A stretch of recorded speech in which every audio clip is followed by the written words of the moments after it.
মানুষ রয়েছেন এমন যারা কিন্তু এই বিষয়টাকে সমর্থন করছেন, আবার কেউ কেউ সমর্থন করছেন না। সকলের কথা আমরা বলছি না, কিন্তু বাংলাদেশে বিশেষ একটা সম্প্রদায়ের মানুষ কিন্তু বারবার বলে আসছেন যে তাদের সেভেন সিস্টার্স চাই। আবার আপনাদের নিশ্চয়ই মনে আছে যে ঢাকা থেকে দাবি উঠেছিল যে তারা নাকি কলকাতা দখল করে নেবে। সুতরাং এরই মধ্যে দেখতে দেখতে কিন্তু আমরা জুলাই মাসে চলে এলাম। আগস্ট মাসে যে ঘটনাটা ঘটেছিল বাংলাদেশে, তার কিন্তু প্রায় 1 বছর হতে চাইছে। তাহলে এবার এর মধ্যে দাঁড়িয়ে কি কোনো রকম কোনো সমীকরণ বদলে গেল? নিঝুম মজুমদার বাংলাদেশের বিশিষ্ট আইনজীবী আমাদের সঙ্গে রয়েছেন। দাদা, আপনি যে কথাটা বলা শুরু করেছিলেন যে সার্ক, আমরা দেখতে পাচ্ছি যে গত কতগুলো বছর ধরে এই যে সার্ক গোষ্ঠীভুক্ত দেশগুলো তারা অনেকটাই নিষ্প্রভ। বিশেষ করে পাকিস্তানের যে আচরণ পাকিস্তান করে থাকে গোটা বিশ্বে, বিশেষত ভারতকে সামনে রেখে যে ধরনের কাজ কারবারগুলো করে থাকে, তারপর থেকে আমরা দেখেছি যে সার্ক কিন্তু অনেকটাই নিষ্প্রভ। তাহলে কি পাকিস্তান, চীন, বাংলাদেশ বনাম ভারত হতে চলেছে এবার? কোনো রকম কোনো ঘোট কি পাচ্ছে? ভোট যে পাচ্ছে সেটা নিয়ে আমার কাছে মনে হয় যে আমাদের কারোই এটার ব্যাপারে সন্দেহ থাকা উচিত না। নাম্বার ওয়ান, আপনার যদি এখনো ধরেন আপনি এক ধরনের মানে ভাবনার মধ্যে থাকেন বা ডাইলেমার মধ্যে থাকেন, দ্বিধাগ্রস্ত যে ঘোট পাকাচ্ছে কিনা, দ্যাটস ভেরি ট্রু। দেখুন, মাননীয় প্রধানমন্ত্রী শেখ হাসিনা, বাংলাদেশের মাননীয় প্রধানমন্ত্রী শেখ হাসিনা পরিষ্কার করে বলে দিয়েছিল যে ভারতের একটি অংশ, অর্থাৎ নর্দার্ন সাইডের একটা অংশ, বাংলাদেশের যে পার্বত্য চট্টগ্রামের একটা অংশ, এটাকে একটা দীর্ঘ সময় ধরে তারা ক্যাপচার করতে চেয়েছিল। ক্যাপচার করে তারা সেখানে একটা নতুন রাষ্ট্র গঠন করতে চেয়েছিল।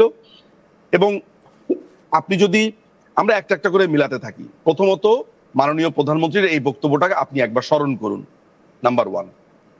নাম্বার টু, 5ই অগস্টের পরে সেখানে কুকি চীনের তৎপরতাটা আপনি লক্ষ্য করুন।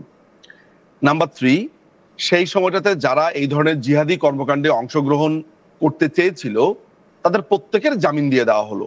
নাম্বার ফোর, আমি আর আপনি মিলেই মনে একটা প্রোগ্রাম করেছিলাম যে আপনার গাজওয়াতুল হিন্দ কিভাবে হবে না হবে সেটার একটা বুকলেট ছাপিয়ে একেবারে রীতিমতো প্রস্তুতি গ্রহণ করা হয়েছে। এটা নাম্বার ফোর।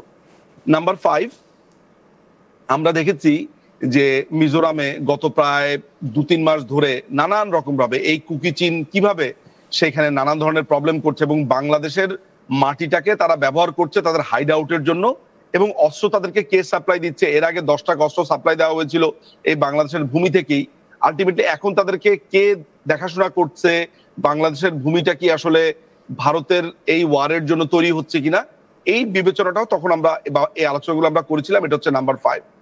নাম্বার সিক্স এর যে জায়গাটা এসেছে সেখানে আমরা দেখেছি যে ডিজিএফআই কর্মকর্তারা রীতিমতো আপনার এই আইএসআই এর যে অফিসার আছে তাদেরকে ডাক দিয়ে আপনার পার্বত্য চট্টগ্রামে ভিজিট করা, রোহিঙ্গা ক্যাম্পে ভিজিট করা, তারপরে ভারত বিরোধী নানান ধরনের বক্তব্য দেওয়া, এটা নাম্বার সিক্স। নাম্বার সেভেনের জায়গাতে তো অলরেডি আমরা গত মে মাসে যদিও ভারত আপনার রিটেলিয়েশন হিসেবে আক্রমণ করে, কিন্তু তার আগে আমরা দেখেছি যে পেহেলগ্রাম অ্যাটাকটা। ফলে আমরা যখন গত 1 বছর ধরে এই প্রক্সি ওয়ার করছি, এবং ওই নাম্বার সেভেনের ভিতরে আরেকটা তথ্য আপনাকে মনে হয় ক্রোনোলজিক্যালি দিয়ে রাখা ভালো, যে সামটাইমস ইন মার্চ বা এপ্রিলের দিকে আপনার বাংলাদেশের সেনাপ্রধান জনাব ওয়াকারুজ্জামান বলেছেন যে একটা বড় ধরনের জঙ্গি হামলার আশঙ্কা তিনি করছেন, এবং সেটা তিনি বলতে না বলতেই, বাংলাদেশের ভূমির কথা বলতে না বলতেই কিন্তু আলটিমেটলি সেই অ্যাটাকটা হয়ে গেল কাশ্মীরে। এটাকে আমি নাম্বার 7ই ধরছি। নাম্বার 8-এ আপনি ধরতে পারেন কতগুলো স্টেটমেন্ট একসাথে। সেটা হচ্ছে যে ইউনুস এই জঙ্গি বাহিনীর প্রধান, সে বারবার যেখানেই গেছে না কেন, যেমন চায়নাতে গেছে, চায়নাকে গিয়ে বলেছে যে নর্দার্ন সাইডটা পুরোপুরি ল্যান্ডলক ভারতের, সেইখানে একটা ইকোনমিক হাব চায়না তৈরি করতে পারে, সেখানে একটা ইকোনমিক কলোনি তৈরি করতে পারে। এর পরবর্তী সময়ে সে নেপালের একজন অ্যাম্বাসেডর বা নেপালের একজন সরকারি কর্মকর্তা আসার পরে তাকে বলেছে যে বাংলাদেশ আপনার সেভেন সিস্টার্স এর সাথে তার ইকোনমিক সহায়তা এগুলো বৃদ্ধি করবে, অর্থাৎ ভারত না, সেভেন সিস্টার্স একটা আলাদা দেশ, এইভাবে গণ্য করেছে। আমি যদি এটাকে 8 ধরি, নাম্বার 9-এ আমি এখন যেটাকে আনবো সেটা অবশ্য আপনিও বলেছেন বা এটা উচিত ছিল আসলে 1 নম্বরে আসা, সেটা হচ্ছে যে রিটায়ার্ড আর্মি অফিসারদের অন্যতম প্রধান কর্নেল আব্দুল হক মনে হয় তার নাম, এই একটি আস্ত রাজাকার আপনার প্রকাশ্যে বলেছে যে ভারতকে 4 দিনে দখল করা হবে বা আপনার কলকাতাকে 4 দিনে দখল করে নেবে। আমি আপনাকে বলেছিলাম যে এই লোকটি এখনো ডায়পার পরে তার বয়স্কজনিত কারণে। সো আলটিমেটলি ঘটনাটা কি দাঁড়িয়েছে?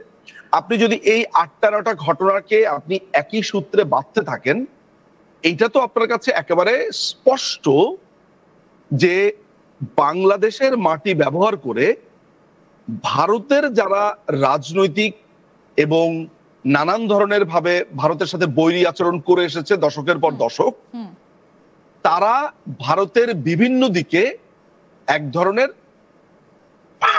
আপনি রাজনৈতিক বলেন কিংবা জঙ্গি হামলা, এটাও রাজনৈতিক আমি বলবো, এইটাকে কিভাবে ব্যবহার করছে নানান ভাবে বাংলাদেশের ভূমি ব্যবহার করে।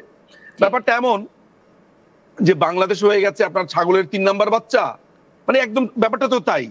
কিন্তু সার্ক থেকে যদি বেরিয়ে আসতে চায়, সার্ক থেকে যদি বাংলাদেশ বেরিয়ে আসতে চায়, পাকিস্তান, বাংলাদেশ এবং চীন মিলে যদি একটা আঞ্চলিক দল গঠন করে, তাহলে সেটা কি খুব ভালো হবে বাংলাদেশের জন্য? কারণ চীন কি করেছে না করেছে তার প্রমাণ শ্রীলঙ্কা, যে একটা সময় প্রচুর অর্থ দিয়ে তাদেরকে সাহায্য করেছিল এবং তারপর তারা কি করেছে সেটা সবাই জানে।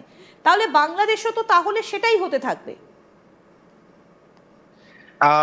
আমি আপনাকে একটা কথা বলতে পারি, একটা কথা পরিষ্কারভাবে মানে আমি আপনাকে বলে দিতে পারি, সেটা হচ্ছে যে পাকিস্তান চায়নার এই অ্যালায়েন্সটা ভারতের এগেনস্টে যদি let's say it's being cooked or it is cooking, তাহলে সেটা সফলতার মুখ দেখবে এমনটা আমি কোনোভাবেই মনে করি না। এটা ব্যর্থতায় পর্যবসিত হবে এবং এটা আসলে শেষ পর্যন্ত কাজ করবে না।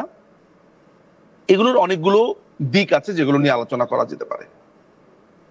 দেখুন, আমার কাছে প্রথমে যেটা মনে হয় যে এখানে তো আপনি জানেন যে এখানে অ্যালায়েন্সের ব্যাপারটা কি। এখানে আপনি পাকিস্তানের যদি অর্থনীতি ধরেন, পাকিস্তানের নিজেদের ঘরের ভেতরে যেই সমস্যাগুলো যদি ধরেন, আমি আপনাকে একটা ভবিষ্যৎবাণী করি, খুব অচিরেই পাকিস্তানের এই যে বর্তমান শাসক শ্রেণী আছে বা আর্মি আছে, তাদের বিরুদ্ধে কিন্তু একটা বড় ধরনের মুভমেন্টের তথ্য আমাদের কাছে আছে বা আমার কাছে আছে, বা এই ধরনের একটা ঘটনা ঘটার সম্ভাবনা আছে। এর মধ্যে দেখেন যে বেলুচিস্তান স্বাধীনতা তো চাচ্ছে, এটা আমরা জানি, যেটা তীব্র থেকে তীব্রতর নানানভাবে হচ্ছে। এবং একই দিকে আপনার ইমরান খানের যে দলটি আছে তেহরিক ইনসাফ, তারাও একটা বড় ধরনের ব্যাপকভাবে প্রস্তুতি নিচ্ছে যে পাকিস্তানে তারা এই সরকারকে তারা উৎখাতের জন্য তারাও নানানভাবে এরকম একটা অবস্থানে পাকিস্তান হার্ড কোনো কান্ট্রিতে এসে